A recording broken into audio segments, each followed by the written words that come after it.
جو شخص ہر نماز کے بعد اس دعا کو ہمیشہ پڑھے گا، خصوصاً جمعہ کی نماز کے بعد، تو اللہ تعالیٰ ہر خوف کی چیز سے اس کی حفاظت کرے گا، اس کے دشمنوں پر اس کی مدد کرے گا اور اس کو غنی کر دے گا اور اس کو ایسی جگہ سے رزق پہنچائے گا جہاں اس کا خیال بھی نہ جائے، اور اس کی زندگی اس پر آسان کر دے گا اور اس کا قرضہ ادا کر دے گا اگرچہ وہ پہاڑ کے برابر ہو۔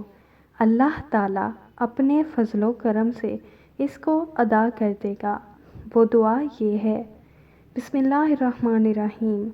یا اللہ، یا احد، یا واحد، یا موجود، یا جواد، یا باسط، یا کریم، یا وہاب، یا ذی الطول، یا غنی، یا مغنی، یا فتاح۔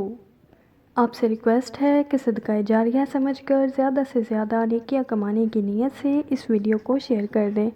ہو سکتا ہے آپ کے شیئر کرنے سے کسی مسلمان بہن بھائی کی مشکل حل ہو جائے۔ اللہ پاک ہم سب کا حامی و ناصر ہو، آمین۔